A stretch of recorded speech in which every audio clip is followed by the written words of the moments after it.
क्योंकि अगर आज एक आदमी शिक्षित होगा तो वो एक आदमी, मैं जानता हूँ कि वो अगले 10 इंसान को शिक्षित करेगा। तो आज अगर 10 लोग सुन रहे हैं तो शायद ये मेरी बात 100 लोग तक जा रही है। और आज इसका सबसे बड़ा चीज़ है कि कैंसर के बारे में जानें, क्योंकि अगर कैंसर होता है, कई बड़े-बड़े रिसर्चर ने कहा है कि अगर कोई जन्म लेता है तो वो कैंसर को अपना इन्विटेशन भी साथ में लेता है। 2024 चुनाव में किस तरह से दावेदारी पेश की जाएगी और किस तरह से समर्थन सर मिल रहा है अभी तक आप घूम रहे हैं? देखिए, चिकित्सक हूँ, अपनी बातों को चिकित्सा के थ्रू रखता हूँ। समाज में बहुत कुछ करने का एक जज़्बा है, करना चाहता हूँ। नियति क्या चाहेगी मैं भी नहीं जानता, बाकी प्रभु की इच्छा। अपनी तरफ से मैं ज़रूर कहता हूँ कि इस धरती ने मुझे दिया है तो मैं भी इस धरती को देना चाहता हूँ। नमस्कार, मेरा नाम अभय कुमार है और आप अब जनता बोलेगी न्यूज़ देख रहे हैं।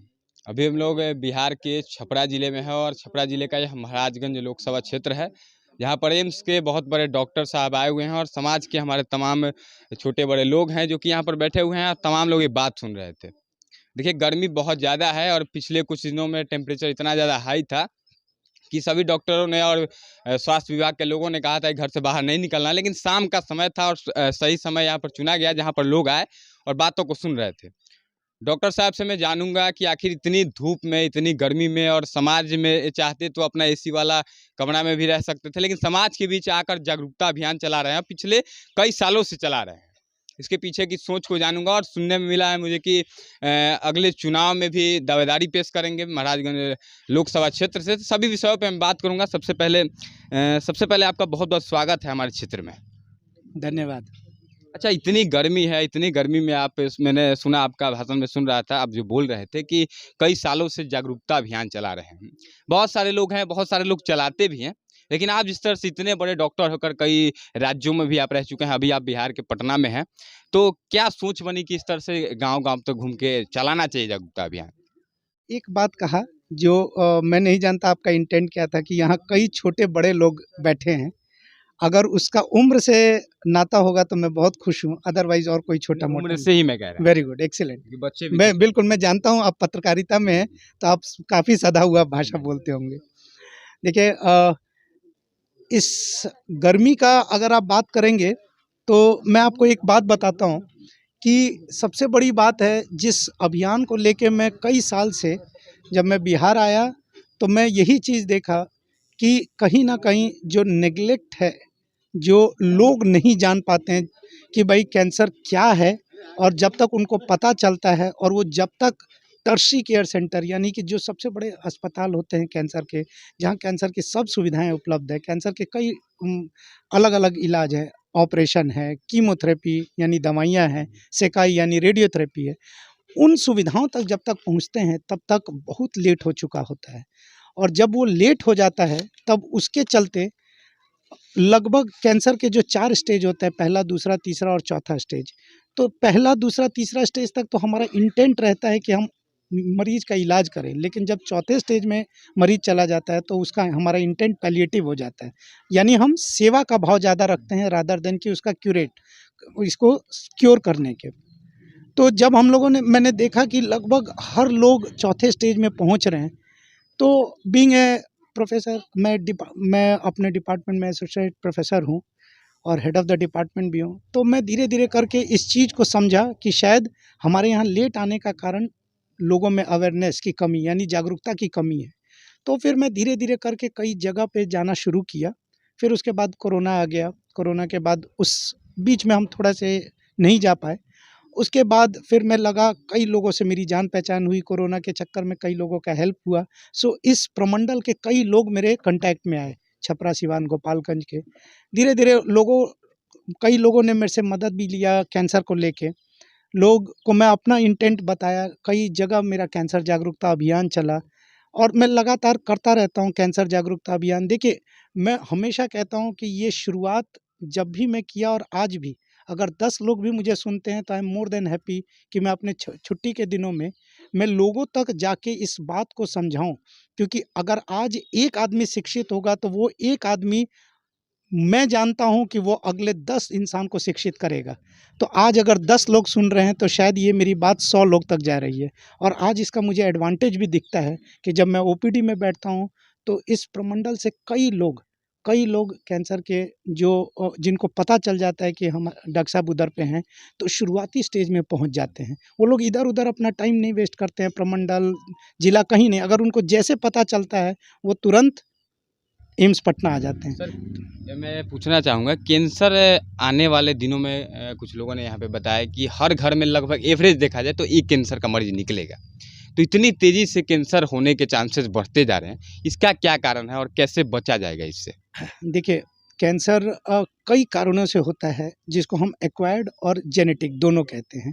यानी कि कुछ चीज़ें हैं जो जीन से आती हैं, यानी कि घर परिवार में वो जीन्स के अंदर होता है, और कुछ एक्वायर्ड होते हैं, जैसे प्रदूषण है, खान पान की कमी के चलते, उनके और कई आयाम हैं जिनके चलते कैंसर का इस तरीके का है। आज योग दिवस हम मनाते हैं।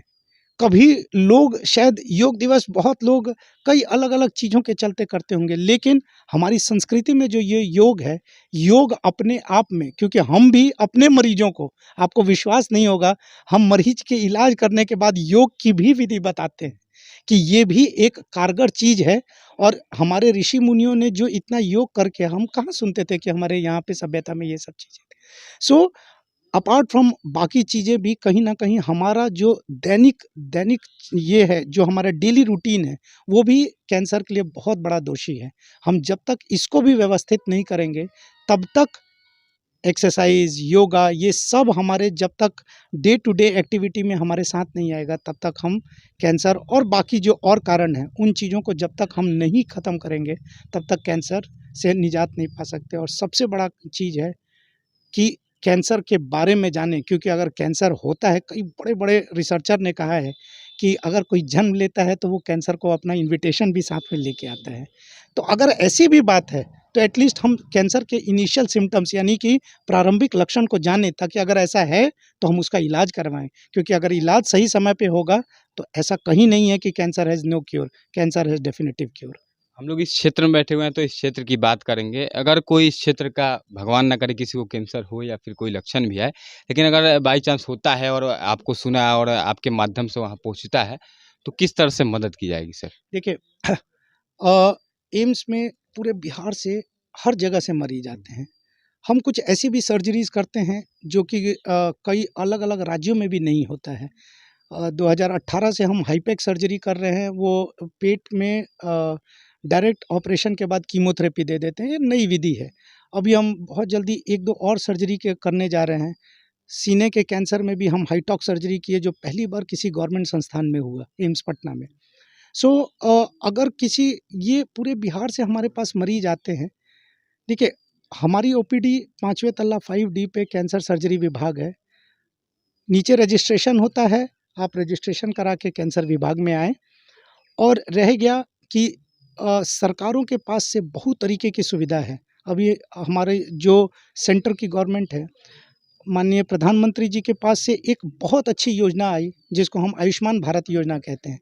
ये शायद ज़मीन पे मैं नहीं जानता, लेकिन एज़ ए जब हम अस्पताल में बैठते हैं, तो ये इतनी कारगर व्यवस्था है, इसका इमेजिनेशन शायद मैं भी नहीं किया था कि इतनी कारगर सुविधा होगी। और आज मैं आपको कहता हूँ कि जिस मरीज़ के पास आयुष्मान कार्ड होता है, वो मरीज़ का 50 पैसा भी नहीं लगता है। ये मैं आपको कहता हूँ कि फ्री ऑफ मरीज़ कॉस्ट भर्ती होता है। फ्री ऑफ कॉस्ट होता है। द डे पेशेंट एडमिट हो जाता है, उसके बाद फ्री ऑफ कॉस्ट उसका इलाज होता है।